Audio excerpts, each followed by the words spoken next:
இங்கே பாருங்கள் வியூவர்ஸ், நம்மளோட தக்காளி சாப்பாடு அருமையாக நல்லா பூவாட்ட ரெடி ஆயிடுச்சு. நல்லா பதமாக இருக்குது. இந்த ஸ்டேஜில் நல்லா கரண்டி, ஒரு பெரிய கரண்டி எடுத்து நல்லா கிளறினீங்க அப்படின்னா சூப்பராக இருக்கும். இருங்க,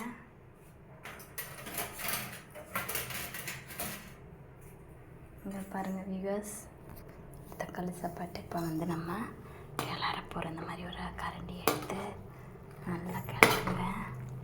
டெம்டிங்காக இருக்கும், செம்மையாக இருக்குதுங்க. உப்பு காரம் நெய்யெல்லாம் ஊற்றி செம்ம டேஸ்ட்டாக இருக்குது. இந்த மாதிரி ஸ்டேஜில் தான் நான் என்ன பண்ண சொன்னேன் அப்படின்னா, நெய் ஊற்ற சொன்னேங்க.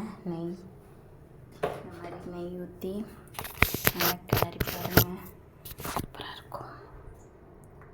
பாருங்கள், நெய் மறுபடியும் போட்டு நல்லா கிளறினீங்க அப்படின்னா டெம்டிங்காக இருக்குங்க. தக்காளி சாப்பாடு அப்படியே எவ்வளோ சீக்கிரம் தீருதுன்னே சொல்ல முடியாதுங்க. இப்போ நான் நெய் ஊற்றிட்டேன், சூடான சாப்பாட்டில் நெய் ஊற்றி இப்போ நான் கிளற போகிறேங்க. நெய் தாங்க ஹைலைட்டு. நெய் தான் எல்லா ரைஸுக்கும் நெய் சேர்த்துனீங்கன்னா டேஸ்ட்டு கொடுக்கும், எடுத்து கொடுக்கும். நல்லா நெய்யை பற்றி நான் சொன்னேன். மற்றபடி நீங்கள் ஆயில் சேர்த்துலாம் கூட தக்காளி சாப்பாடு டேஸ்ட்டாக தாங்க இருக்கும். நெய் இன்னும் டேஸ்ட் எடுத்து கொடுக்கும். சமைக்க தெரியாதுங்க, ஃபஸ்ட் டைம் ட்ரை பண்ணுவீங்களா, நெய் சேர்த்திங்கன்னா உங்களுக்கு கொஞ்சம் ஹெல்ப்ஃபுல்லாக இருக்கும். அதனால நான் சொன்னேங்க. இது நல்லா குக் ஆகிடுச்சு. இப்போ நெய் சேர்த்து நல்லா மிக்ஸ் பண்ணி ஒரு 2 மினிட்ஸ் நம்ம மூடி வைக்க போகிறோம். மூடி வச்சு சர்வ் பண்ணால் தக்காளி சாப்பாடு ரெடி. மூடி வச்சு இப்படியே சாப்பிட்லாங்க. சர்வ் பண்ணால் தக்காளி சாப்பாடு ரெடி. நீங்களும் ட்ரை பண்ணிட்டு எப்படி இருக்குன்னு சொல்லுங்கள். மறக்காமல் லைக் அண்ட் சப்ஸ்கிரைப் பண்ணுங்கள். ஃபஸ்ட்டு நான் இன்க்ரீடியன்ட் சொல்லவா? நெய் ஊற்றி, நெய் ஒரு டேபிள் ஸ்பூன், ஆயில் ஒரு டேபிள் ஸ்பூன், பிரியாணி தாளிப்பு, அதாவது பிரிஞ்சலை, பட்டை, 2 ஏலக்காய், 1 கிராம்பு, சோம்பு, அப்புறம் அன்னாச்சி பூ, அதுக்கப்புறம் மராட்டி மொக்கு, அதுக்கப்புறம் கல்பாசி எல்லாம் சேர்த்து பிரியாணி தாளிப்பு. எண்ணெய் நெய்யும் சூடானதுக்கப்புறம் எண்ணெய் நெய் 2 சேர்த்து ஊற்றிக்கோங்க. சூடானதுக்கப்புறம் அதை போட்டுக்கோங்க. பிரியாணி தாளிப்பு நான் சொன்ன இன்க்ரீடியன்ஸ் சேர்த்துட்டு, வெங்காயம் 3 பெரிய வெங்காயம் நல்லா பொடி பொடியாக மெல்லிசாக கட் பண்ணி நல்லா எண்ணெயில் பிரியாணி தாளிப்பு கூட சேர்த்து ஃப்ரை பண்ணிக்கோங்க. வெங்காயம் அரை வேக்காடு வந்ததுக்கப்புறம் இஞ்சி பூண்டு பேஸ்ட், காரத்துக்கு பச்சை மிளகாய் இல்லைன்னா மிளகாத்தூள் சேர்த்துக்கோங்க. காரம் வேண்டாங்கிறவங்க கிராம்பு மட்டும் சேர்த்துக்கோங்க. ஒரே கிராம்பு மட்டும் சேர்த்துக்கோங்க, இல்லைனா 2 கிராம்பு சேர்த்துக்கோங்க.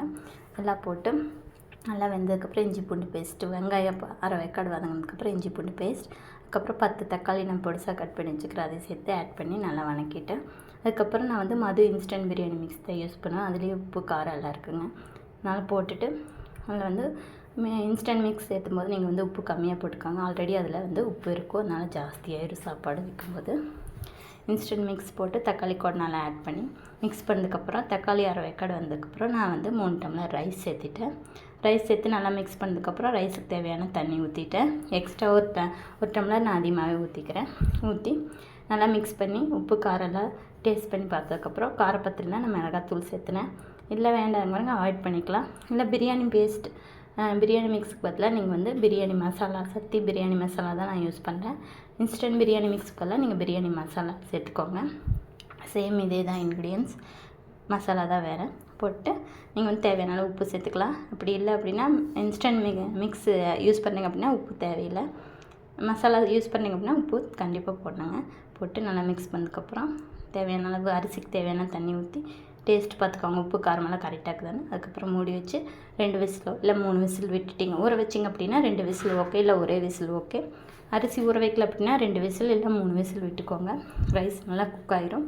குக் ஆனதுக்கப்புறம் நீங்கள் எடுத்து புதினா, கொத்தமல்லி, கருவேப்பிலை எல்லாம் போட்டு தூவி நெய் ஊற்றி நல்லா மூடி வச்சு 2-3 விசில் விட்டு எடுத்துட்டிங்க அப்படின்னா சூப்பரான கமன்னு தக்காளி பிரியாணி ரெடி.